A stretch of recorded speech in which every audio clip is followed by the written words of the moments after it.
let's talk really quick about how to tackle liquid calories. Liquid calories, except for mayo. Mayo was one of my last fear foods I ever had. But except for mayo, liquid calories were horrible to challenge. They're difficult. They're hard. For some reason, our brains have a field day with them. They never feel worth it, right? They don't feel satisfying enough. And our brains are just like, no, we're not doing that. Not worth it. So, how, when your brain is sending you these signals, do you get over this fear of liquid calories? Well, liquid calories, quite simply, is just like any other fear food. So for me, I just I just treated it the same, okay? I started adding liquid calories in small quantities that I felt was doable, that I knew I wouldn't restrict after. And I started where I wanted to start. So whenever it came to fear foods, and I encourage you to do this, is really just think to yourself, what do I miss? Right? I know you have foods that you miss. I know you have liquid calories that you miss. What do I miss that I would really like to have back? Right? That my eating disorder says is too scary or not worth the calories. So for me, I feel like the first liquid calories I might have challenged was I wanted milkshakes and they were too scary. It was too big of a jump for me. And so I started with smoothies, right? And I started with kind of the lower, I was a big calorie counter, so I started with the lower calorie smoothies I could find on the menu. I never got them with like nut butters or anything. I just got like the basic smoothies, and I always got a small.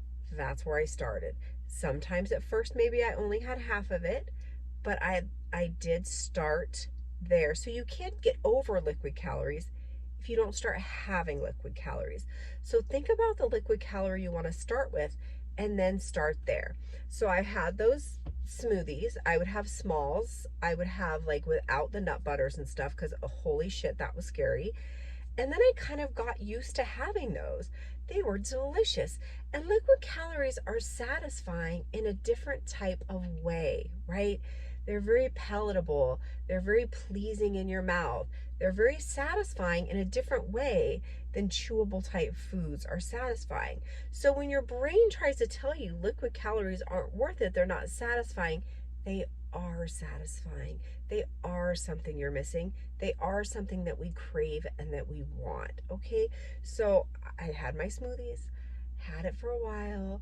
I think pretty soon I started adding some like flax seeds. We have a smoothie place here that put oatmeal in it when nut butter was still too scary. I remember asking for a little bit of the oatmeal in them, and then I started asking for a little bit of nut butters in them. I just slowly kept moving up the scale from lowest fear to highest fear, right?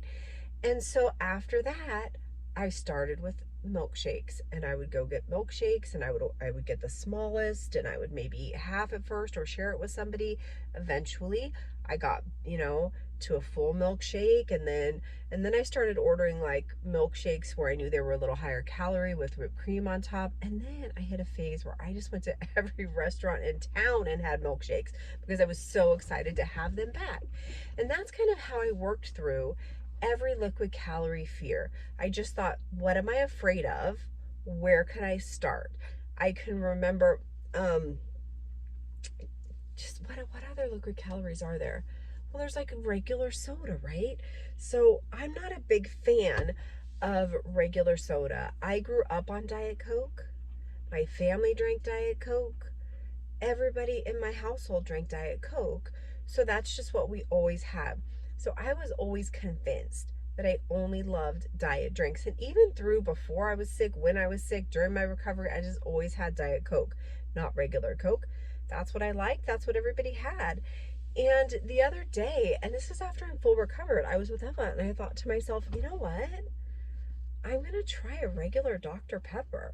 Like maybe they taste a lot different. I don't know. I've never really had regular soda because I've never been exposed to it, right? And I don't judge people for their choice of diet sodas versus regular sodas because it's very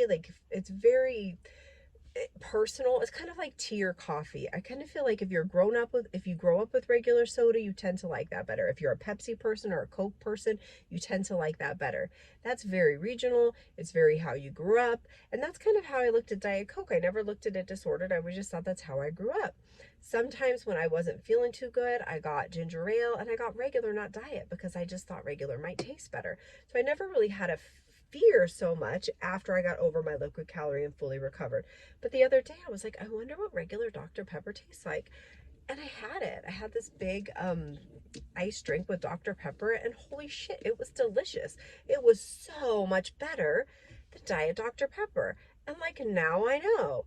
If I go to a restaurant or somewhere now and I feel like a Dr. Pepper, I get a regular one. I just went out to dinner with my husband the other night. I had a regular Dr. Pepper because that's what tastes good to me and that's what I want.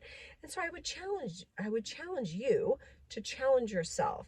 First, tackle those liquid calories in whatever way, shape, and form you feel like you can start. If it's starting with smoothies, start with smoothies. If it's a lowest calorie smoothie, that's fine. Start there and move yourself up, right?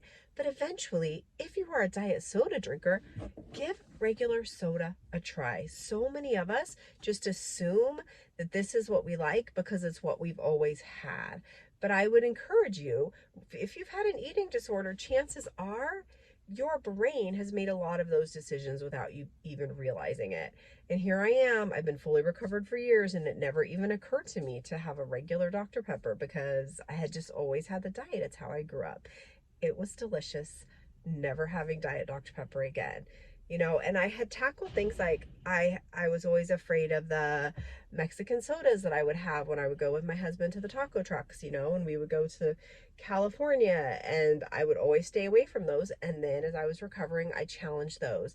But one thing I never challenged was that diet soda, Diet Coke. So I would encourage you, A, pick somewhere you can start with liquid calories, scaffold it down for yourself into a doable spot, and start there, right?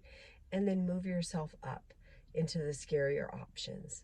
Okay, if there's other liquid calories that you're afraid of, you have to start incorporating them. Just think, how can I add this in a smaller way that isn't so scary at first, and then scaffold it up. As soon as you become comfortable, raise the bar.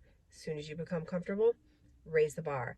And then on top of that, if you're a diet soda, right? Diet Coke, Diet Pepsi, Diet Root Beer, whatever drinker, try the regular and tell me what you think. Because I really honestly thought for the rest of my life I was going to be a diet soda drinker because I just thought it tasted better.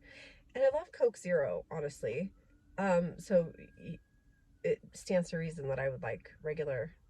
I wonder what regular. Just now I'm gonna have to try all the regulars. I've never had regular Coke. I'm gonna go on a regular soda bender now.